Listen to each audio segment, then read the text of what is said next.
What a big Friday we've got here on Locked On Blue Devils. We're getting set for the game tomorrow. Duke and North Carolina, part 2 in the 2024-2025 season. And the associate head coach is set to leave. Oh no, we've got so much to discuss.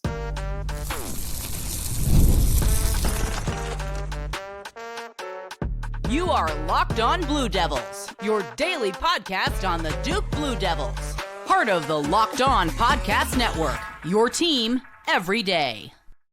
Hello, everybody. Welcome into another episode of the Locked On Blue Devils podcast. My name is JJ Jackson. So excited to have you here with us today on Friday, March 7th, 2025. Locked On Blue Devils is your one-stop shop where we discuss everything going on inside the life of Duke basketball. We're talking all things about this team as they get set for the game coming up tomorrow against North Carolina. And who better to have on the program than our good friend Jason Evans from the Duke Basketball Roundup, making his grand return. Excited to talk about this game, talk about the Jay Lucas news, and so much more. Once again, if you have not done so already, please be sure to follow and subscribe to Locked On Blue Devils for free wherever it is that you get your podcasts. Also, watch us each and every day on YouTube. Our YouTube audience continues to grow by the day, and so appreciative of all the support that we've got going on over there. So without further ado, so excited to bring him on into the program. The aforementioned Jason Evans is back with us once again.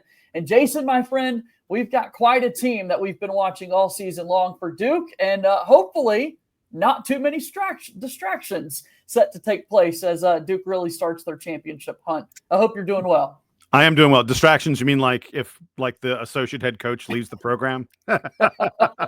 Yes, before the full season comes to a close. What a whirlwind this has been. You know, how are you reacting to this Jay Lucas news?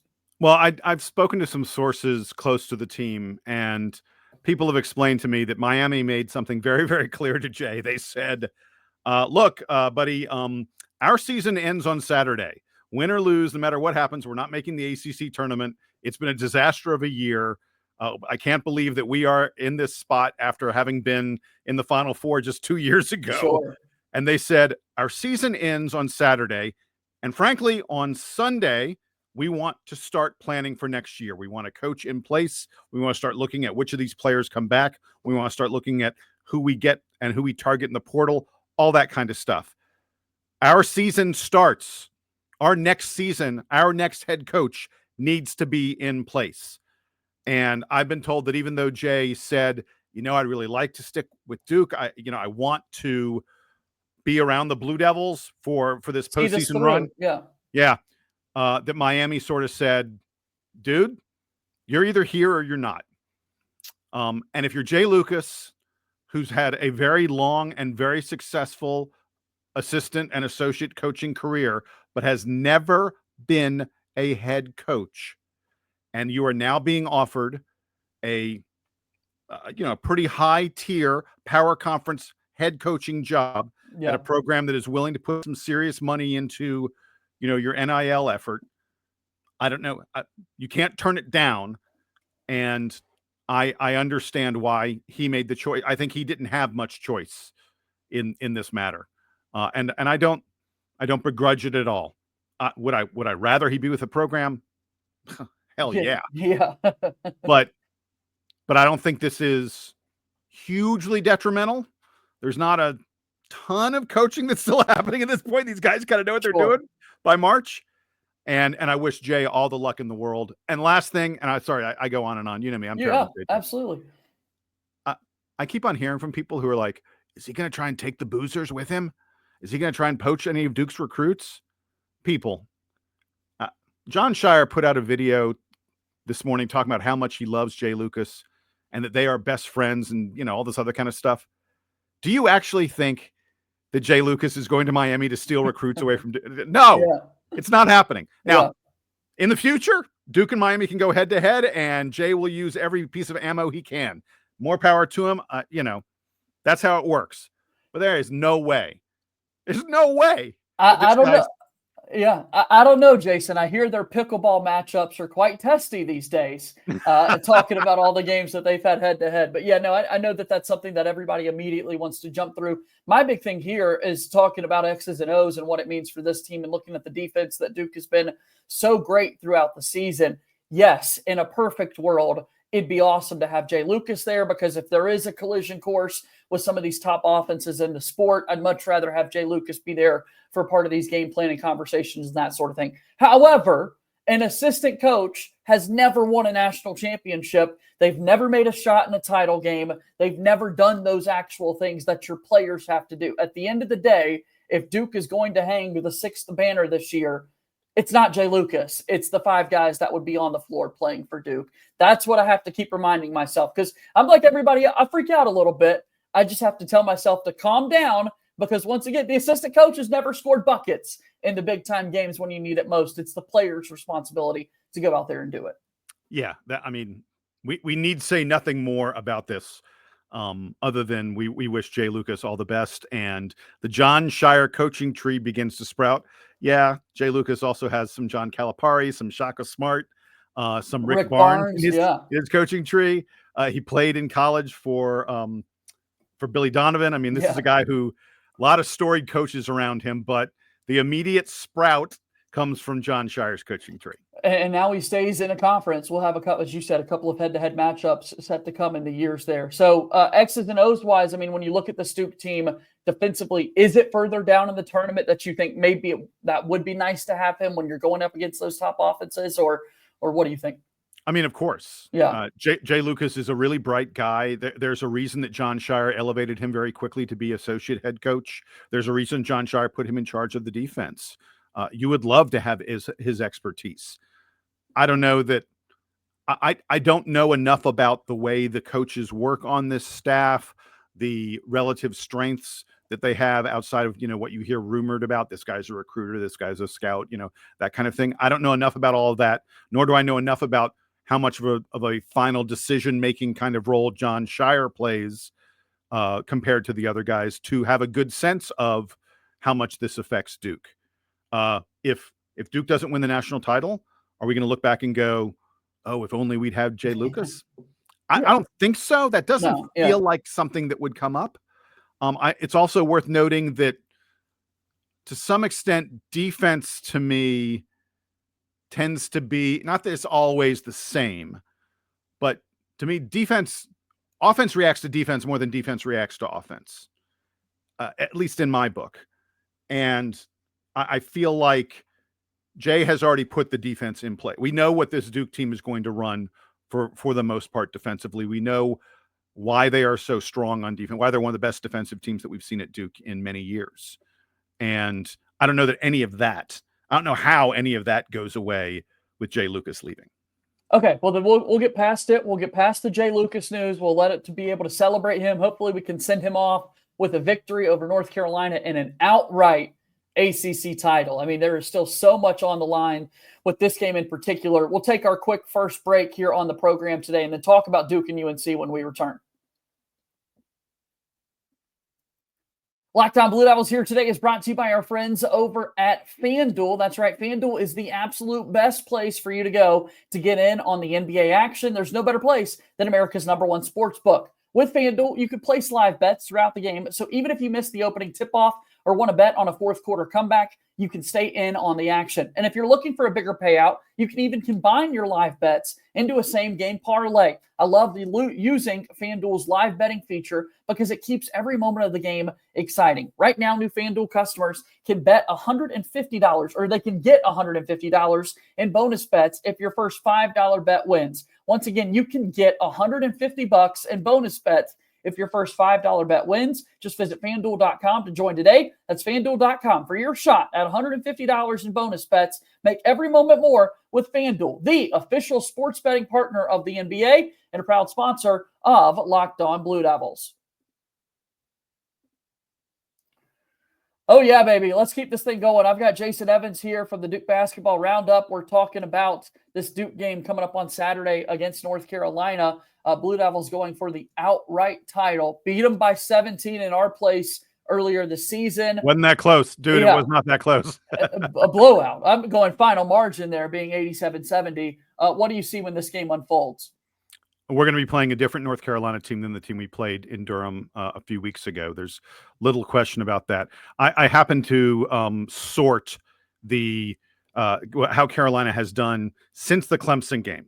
It's interesting that North Carolina and Duke both have this line of demarcation toward the end of the ACC schedule. Duke played Clemson on a Saturday. I was at that game. Yeah. North Carolina then played Clemson on Monday. Clemson won both of those games back-to-back. Since those games, since they played Clemson, Duke and UNC are both undefeated. Duke's 7-0. UNC is 6-0. So I looked at how has Carolina done over that span, that 6-0 span that they've been on. And they admittedly, they have not played the best of the ACC. I need to look and see. I'm not even sure that they played an ACC team that has a winning record in the conference. Yeah. But they've been blowing some of these teams out. Anyway, if you sort just that portion of the season, Carolina's been the 18th best team in all of college basketball. It's pretty good. They've had the 4th best offense in all of college basketball. That's really good. Now, Duke's been the number 1 team over that span. Duke's had the number 1 offense by a lot over that span. But still, we're not playing a Carolina team that is, ranked in the 30s or 40s in the advanced metrics. They've been playing considerably better than that. And there's a really, really good reason that they have been better. Over the past 5, 6, 7 games, North Carolina has changed their starting lineup. 6'4" Seth Trimble, 6'3" Ian Jackson I may have that backwards. One of the other, in any event, those 2 guys that Carolina was playing a 4-guard lineup with those 2 guys in the starting lineup. They were each playing 30 plus minutes a game. They've replaced the 6'3" and the 6'4" guys with Drake Powell, who's 6'6", and Jalen Withers, who's 6'9". The average height of the North Carolina starting lineup has gone from 6'3" to 6'5". If you think 2 inches doesn't make a difference, I don't know what sport you're watching. Yeah. North Carolina is a better rebounding team. They see the floor better. They've become a better 3-point shooting team, mostly because of Jalen Withers, but also because Ian Jackson coming off the bench, RJ Davis, all these guys have just suddenly started shooting considerably better from the perimeter. Over the past 6 games that Carolina's undefeated, have you seen the number? Do you know what they're shooting from 3? I know it's gone up. Yeah. Get ready, baby. It's 48%. Wow. Yeah. Over 6 games. They are the number 1 3-point shooting team in all of college basketball over the past 6 games, over the past 3 weeks. That's pretty darn impressive. So it's a bigger Carolina team. It's a Carolina team that's a little bit deeper because they've moved these guys who used to be starters to a bench role. It's not that they're not playing, but like Trimble and Jackson, as opposed to playing 30, 32 minutes, are now playing like 20, 22 minutes. And Jalen Withers primarily has been the guy who's gotten a big step up in playing time. He was averaging, like there was a stretch for Carolina, like a 7 or 8 game stretch where Jalen Withers was averaging, I think it's 7 minutes a game and less than 3 points per game. Now he's averaging 20 plus minutes a game and better than 11 points per game. So this is a different Carolina team than the one we faced earlier. I only say that so folks don't get overconfident. Yeah. I still think Duke is clearly better than them. As crazy as it sounds, I think Duke is actually playing better today than they were when they beat the pants off of Carolina earlier in the season. We're getting healthier as well. Yep. It looks like Malik Brown was at practice today. Today being Thursday, and I think there are plenty of indications that Malik Brown is going to play against Carolina. So this will be the full Duke roster that will play against them. I'm eminently confident. But if you tell me that Carolina has a good day on senior day in a game they must win if they're going to make the NCAA tournament, am I surprised? No. I think this could be a closer game than people expect.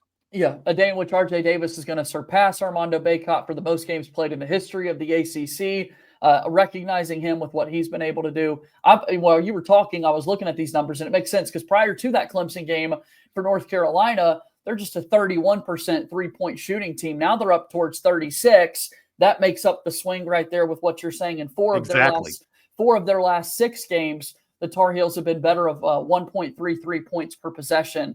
So they've really been cooking offensively, and something for Duke. Yeah, now the one thing to note, though, is as great as they've been playing on offense, they're not that much better on defense. No, yeah. They're still as good as they've been in these games, they're still a really bad defensive team. Like they give up 80-plus points to Florida State. Someone else, I forget who. Over their past several games, they're scoring like 90-plus points a game. I mean, good for them. That's awesome. But it's not like they're holding teams. It's not like Duke, who's scoring 93 points and holding teams to 61.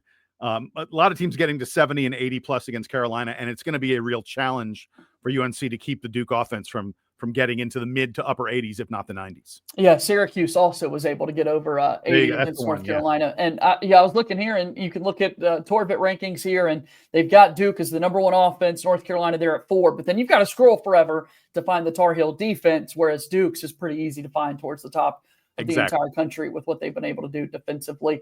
Cooper Flagg, a chance to really make yet another statement in a year full of statements, going into that place and shutting them up. We've got the National Player of the Year race on the line here with Auburn's Janai Broome, who's had single-digit scoring outputs the last 2 games in particular. I'd love another high-scoring Cooper Flagg game. I think it would mean a lot just for the storyline and narratives that people start to have in those discussions. Yeah, for a while, I've actually paid way more attention than is probably healthy to the betting markets. I always say follow the money. If there are people who are willing to put their dollars, their tens of dollars, or hundreds or thousands of dollars on an event, must be something. I think that they do. I think that they do that because they know, because they have a pretty good feeling about what's going to happen. And the betting markets had swung to Cooper Flagg for a little bit, and they swung back to Janai Broome about 2 or 3 weeks ago. They've swung the other way pretty hard at this point. You'd be hard pressed to find a sports book that takes wagers on Player of the Year that doesn't have Cooper Flagg as a pretty prohibitive favorite at this point. So even though the pundits out there say this is still a big race, I'm not entirely. Janai Broome's had a tough week. He had single-digit scoring in both of the past 2 games that he's played in. He has not had big rebounding numbers. Auburn has struggled and just lost to Texas A&M, while Cooper Flagg has been just continually filling up the stat sheet. Lots of stocks, steals, and blocks, tons of rebounds. He's always scoring very efficiently. An incredible number of assists. So a big game against Carolina could functionally end this race. I'm not sure that the race isn't already over anyway. It would probably take Janai Broome doing something truly unbelievable in the SEC tournament and Cooper Flagg sort of fading a bit for I think for this to be much of a close race. I think it's probably Flagg as Player of the Year, which I want to say was Zion. Zion won some of the Player of the Year awards, I think, but it's pretty rare for a freshman to be Player of the Year. You may have to go back to Anthony Davis. No, yeah. Zion, Anthony Davis, Kevin Durant are the kind of names that he will be able to join if Cooper Flagg's able to pull this off. So he's done really well, and I think we're set to see a really big game for Duke coming up on Saturday against North Carolina. Jason, it's good to see you, man. Thanks for making time to join us once again here on Locked On Blue Devils. Tell the world about the DBR podcast, because I can't stop listening to you guys enough, and I want others to go out there and support you as well. You're very kind. Thank you very much, sir. Yeah, we are, no offense, JJ, the Duke Basketball Roundup is the #1 fan-driven podcast covering Duke basketball. We've been doing this. We just did episode 700. I know you do a ton because you do them every day. Yes. But that's impressive. Yeah, we've been doing this for over a decade now. We started in the 2014-2015 season that concluded with a national title, and we're hoping to have a little bit of bookend here at the end of our first decade. I'll tell you one exciting thing we have coming up. I'm going to be covering the ACC tournament. I'll be in Charlotte for that, and we'll be doing a ton of episodes. Hopefully after games on Thursday, Friday, and Saturday. But yeah, I'm looking forward to getting there and sitting on press row. I'm afraid they're going to have me up in the rafters. I don't know. Just being in the building, I guess, is good enough. But I'm kind of used to it. I like being in Cameron where I'm in the front row. That's really right nice. there. Yeah, absolutely. Absolutely. Well, thanks for being here today, man. We'll do this again soon, okay? Looking forward to it. Thanks a lot, JJ. That's Jason Evans here with us on Locked On Blue Devils.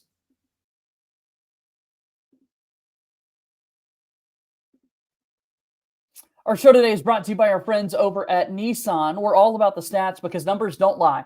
And when it comes to the all-new Nissan Armada Pro 4X, the numbers are on an MVP level. With the ability to tow up to 8,500 pounds, it can quite literally carry the whole team, plus the gear wherever you need to go. It's powered by a twin-turbo V6 engine, delivering the strength and performance to handle highways, back roads, and everything in between. And with room for up to 8 people, the Armada Pro 4X is built for big crews, big adventures, and even bigger memories. Take your adventures to new heights in the all-new Nissan Armada Pro 4X. Learn more at nissanusa.com. Nissan is a proud sponsor of Locked On Blue Devils. Okay, continuing forward here on the program today, our thanks again to our pal Jason Evans from the Duke Basketball Roundup for joining us on the show today. We want to give you a weekend whip around a little bit later today. You'll also see our Locked On crossover episode be released with Isaac Shade, the host of Locked On Tar Heels, giving you more of the content that you need for Duke and North Carolina. Again, the 264th all-time meeting between these two teams. So fired up for this game to play out. For Duke, a win earlier in the week over Wake Forest. They finished undefeated at home for the 20th season in Duke basketball history. Jon Scheyer now with 81 wins through his first 3 seasons as a Duke head coach. That's the most all-time for any coach starting out their career in this conference. Some Duke basketball news that was released yesterday. The Blue Devils have a game scheduled already for next year as Duke announced a game against Arkansas. The game will be played in Chicago on Thanksgiving Day, a big-time college basketball standalone game at 8 p.m. Eastern Time tip-off, airing on CBS. Duke and Arkansas. Jon Scheyer, John Calipari can't wait for this matchup to be played next season. So really fun to see that non-conference game scheduled. And you can start to do the math. We now know Duke will not be playing the Arkansas Razorbacks in the SEC ACC Challenge since they'll have this game with them. Kentucky could be an option for the Blue Devils since they played them in the Champions Classic this year. So maybe it'll be a trip for Duke to Rupp Arena, or maybe the Wildcats had to play inside Cameron Indoor Stadium. Maybe we've got a matchup or a rematch with Auburn in the ACC SEC Challenge. Who knows? We just now know it won't be Arkansas because Duke is going to have a standalone game against the Hogs coming up on their schedule next season. Women's basketball news and notes. Toby Fournier was named the ACC Rookie of the Year. The standout did an incredible job all season long. Also earns herself a spot on the All-ACC first team. She was incredible throughout the course of the season. Ashlyn Jackson makes All-ACC second team honors, and Jaden Donovan is a part of the ACC All-Defensive team. Duke women's basketball now has 74 players all-time on the All-ACC selections. That is second in conference history, only to the North Carolina Tar Heels, who have 75. So Duke just one shy here of that record when you look at all ACC selections in the women's basketball game. Duke finishes the regular season 23-7 overall on the year in women's basketball, 14-4 mark in ACC play. They finished third place in the league and are currently playing in the ACC women's basketball tournament quarterfinal action for the Blue Devils. Friday night contest for them taking on the winner of the Louisville and Clemson game, 7:30 p.m. Eastern tip-off for that one. Taking a look at softball for the Blue Devils, they were swept by South Carolina last weekend. They beat Elon earlier in the week on Tuesday by a score of 10-0, and the Blue Devils open up ACC play this weekend at Clemson, a 3-game series for the Duke softball team taking on the Clemson Tigers. And then in addition to that, Duke baseball last weekend, they swept Northwestern. They're on a 4-game winning streak, or Chris Pollard and the Blue Devils, after defeating North Carolina A&T on Tuesday 13-1. Duke baseball will open up ACC play a little bit later tonight when they host Cal in Durham for that one. So tomorrow, Duke basketball taking on North Carolina, airing on ESPN, 6:30 p.m. Eastern. Going to be a big one, and hopefully we're set for Duke's 19th ACC win of the season. Again, a little bit later today, we'll have Locked On ACC, or the Locked On crossover with myself from the Duke perspective, Isaac Shade from the North Carolina perspective as well. So be on the lookout for that in your feeds. So excited for the game coming up and excited to see where Duke heads in the ACC tournament, in the NCAA tournament, and so much more. That'll do it for today's show. As always, go Duke. I will talk to you on Monday. As always, thank you and good day.